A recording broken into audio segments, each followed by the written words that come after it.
नमस्कार, बहुत स्वागत आप सभी का। जी मध्य प्रदेश छत्तीसगढ़ देख रहे हैं आप और आपके साथ मैं हूं कीर्ति दीक्षित।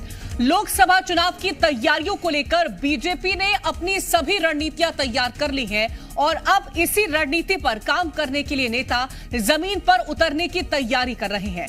मध्य प्रदेश में तो पीएम ने चुनावी शंखनाद कर दिया और अब बारी है छत्तीसगढ़ की, जहां केंद्रीय गृह मंत्री अमित शाह चुनावी शंखनाद करने के लिए पहुंच रहे हैं। अमित शाह का ये दौरा कई मायनों में खास माना जा रहा है। आखिर कितनी बदलेगी शाह के दौरे से चुनावी राह? 24 की सरकार में आज बात इसी मुद्दे पर। सभी वरीय जन का आशीर्वाद मिल रहा है। अमित शाह जी अपने पार्टी को जिताने के लिए आ रहे होंगे, लेकिन मुझे पूरा यकीन है छत्तीसगढ़ की जनता भारतीय जनता पार्टी को जिता के ठगा हुआ महसूस कर रही है। अमित शाह जी का कल छत्तीसगढ़ में आगमन है। गोंडा गांव में एक बैठक है और जांजगीर में एक जनसभा है। ऐसे दो उनके कार्यक्रम निर्धारित हैं।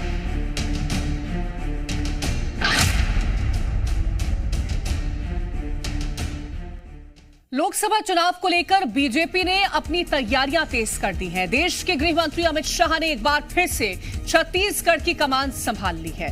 अमित शाह 22 फरवरी को छत्तीसगढ़ दौरे पर आ रहे हैं और इससे पहले अमित शाह ने विधानसभा चुनाव में भी राज्य की कमान संभाली थी।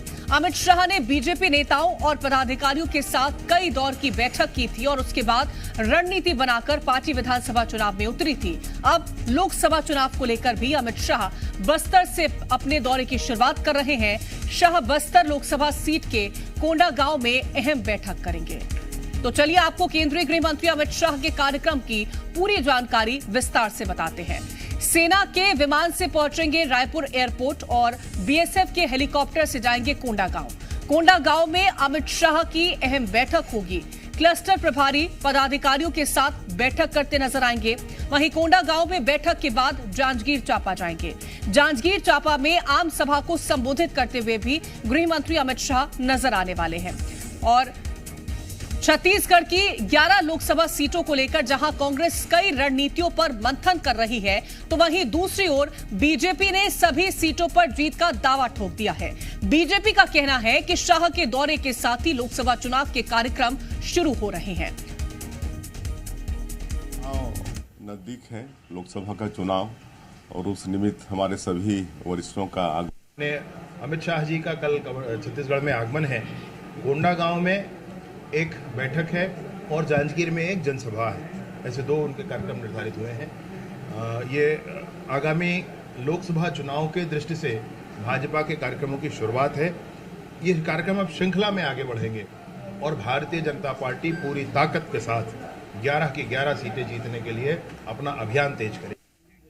एक तरफ बीजेपी जीत का दावा ठोक रही है, तो वहीं दूसरी ओर कांग्रेस का कहना है कि अमित शाह बेशक छत्तीसगढ़ रहे, लेकिन उनके दौरे का कोई असर नहीं होने वाला है।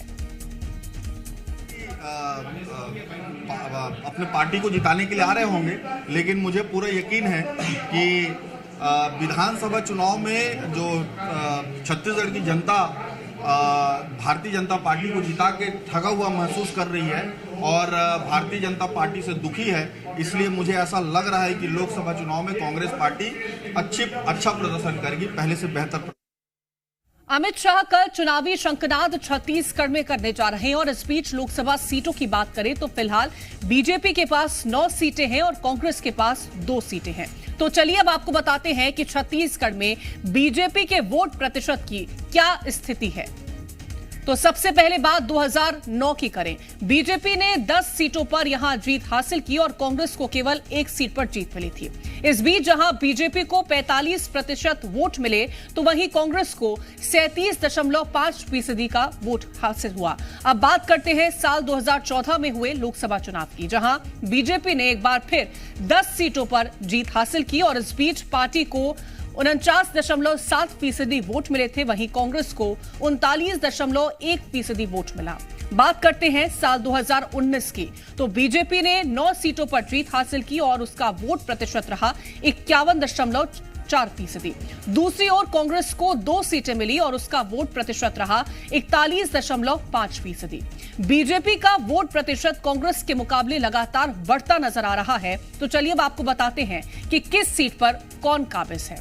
सबसे पहले बात बस्तर सीट की। बस्तर सीट पर फिलहाल कांग्रेस का कब्जा है, तो वहीं बिलासपुर पर बीजेपी का कब्जा है। इसी तरह दुर्ग में बीजेपी, जांजगीर चांपा में बीजेपी, कांकेर में बीजेपी, कोरबा में कांग्रेस, महासमुंद में बीजेपी, रायगढ़ में बीजेपी और रायपुर, राजनांदगांव, सरगुजा में भी बीजेपी का ही कब्जा देखने को मिल रहा है। तो ये स्थितियां थी। तो चलिए अब आपको बस्तर का सियासी गणित भी समझा देते हैं।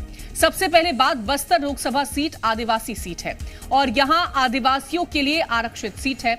राजनीतिक नजर से यह सीट बेहद अहम मानी जाती है।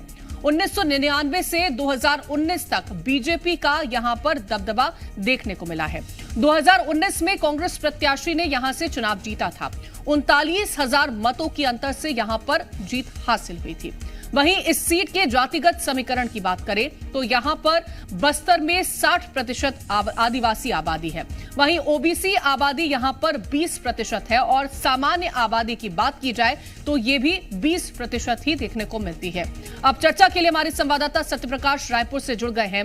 सत्यप्रकाश, बीजेपी का कल से चुनावी शंखनाद होने वाला है और 11 की 11 सीटों पर जीत हासिल करना ये बीजेपी की पूरी प्लानिंग है। उसको लेकर के रणनीतियां भी तैयार कर ली गई हैं और कल चुनावी शंखनाद हो जाएगा। कितना महत्वपूर्ण है जो एक सीट वो कांग्रेस के लिए बचाना और उससे ज्यादा सीटों पर जीत हासिल करना, और बीजेपी की जिस तरह से रणनीति है वो कैसे भारी पड़ेगी? देखिए, छत्तीसगढ़ की 11 लोकसभा सीटों में अभी 2 लोकसभा सीट कांग्रेस पार्टी के पास है और 9 भारतीय जनता पार्टी के पास है। कोरबा जहां से ज्योत्सना महंत सांसद हैं और बस्तर जहां से दीपक बैज जो कांग्रेस पार्टी के प्रदेश अध्यक्ष भी हैं वो सांसद है।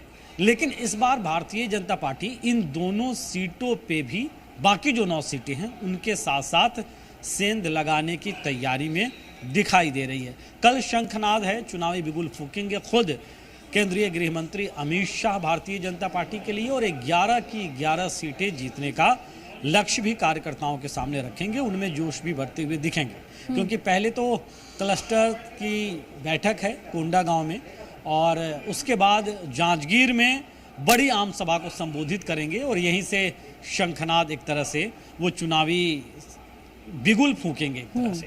तो कुल मिलाकर अगर हम कहें तो जिस तरह से तैयारियों में भारतीय जनता पार्टी दिखाई दे रही है, या हम यूं कहें कि अब तब जबकि छत्तीसगढ़ में सत्ता में भारतीय जनता पार्टी है विधानसभा चुनाव में एक बड़ी जीत के बाद, तो इसलिए लक्ष्य भी इस बार बड़ा रखा है। हालांकि कांग्रेस पार्टी भी अपनी तैयारी की बात कह रही है और कह रही है कि इस बार परफॉर्मेंस उनका पहले से काफी बेहतर रहेगा। लेकिन जिस तरह से 2023 विधानसभा चुनाव में भाजपा ने कार्यकर्ताओं को न सिर्फ उससे पहले चुनाव से पहले रिचार्ज किया बल्कि एक बड़ी जीत हासिल की, तो ऐसे में मनोबल कहीं ना कहीं भाजपा का बढ़ा हुआ है। अब इसका फायदा कितना मिलता है ये जरूर देखना होगा। उस मनोबल को और बूस्ट करने अमित शाह केंद्रीय गृह मंत्री आ रहे हैं। सत्यप्रकाश, 2 सीटें फिलहाल कांग्रेस के पास है और बस्तर की बात करते हैं तो जिस तरह का परफॉर्मेंस बीजेपी का हमने देखा 2023 के विधानसभा चुनाव में, उसका इंपैक्ट कितना पड़ सकता है इस लोकसभा में, क्योंकि अभी वो सीट कांग्रेस के खाते में है।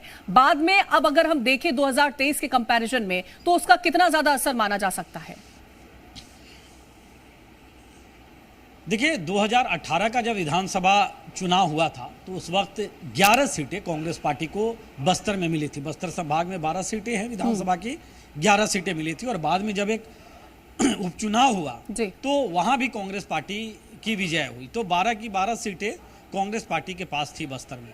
लेकिन अभी आप देखिए 2023 का जब विधानसभा चुनाव हुआ तो 8 सीटें भारतीय जनता पार्टी की झोली में चली गई। मतलब कि बस्तर में कहीं ना कहीं भारतीय जनता पार्टी मजबूत हुई है, इससे इंकार नहीं किया जा सकता। इसलिए लड़ाई टक्कर की होगी या चुनौती कांग्रेस पार्टी के लिए ज्यादा हो सकती है। अब कांग्रेस पार्टी प्रत्याशी किन्हें बनाती है? क्या दीपक बैज ही फिर से प्रत्याशी होंगे? हालांकि विधानसभा चुनाव वो हार गए चित्रकूट से, या कोई नया कैंडिडेट होगा? कौन होगा ये देखना होगा। भारतीय जनता पार्टी से भी ये कहा जा रहा है कि हो सकता है किसी नए चेहरे को मौका दे दिया जाए। तो ऐसे में प्रत्याशी कौन होता है ये देखना होगा। लेकिन भारतीय जनता पार्टी ने स्पष्ट किया है कि कमल का निशान ही इस लोकसभा चुनाव में सामने है, प्रत्याशी चाहे जो भी रहे। और बस्तर भी इस बार फतह वो करेगी। हालांकि कांग्रेस पार्टी के भी अपने दावे हैं। सत्यप्रकाश, लेकिन अगर हम देखें 2023 में जिस तरह से कांग्रेस को हार का सामना करना पड़ा, उसके बाद पार्टी उतनी मजबूती से कहीं सामने नहीं आ पाई है। और अभी तक भी देखें या फिर जब नतीजे आते हैं उसके बाद जो बयान सामने आते हैं, एक दूसरे पर ही आरोप मढ़ते हुए दिखाई दिए थे। कुमारी सैलजा पर भी कई आरोप लगे थे। फिर उतनी मजबूती के साथ पार्टी स्टैंड नहीं कर पाई है अभी तक, ना उतनी मजबूती के साथ सामने नजर भी आती है। ये कितना चुनौतीपूर्ण हो जाएगा कांग्रेस के लिए?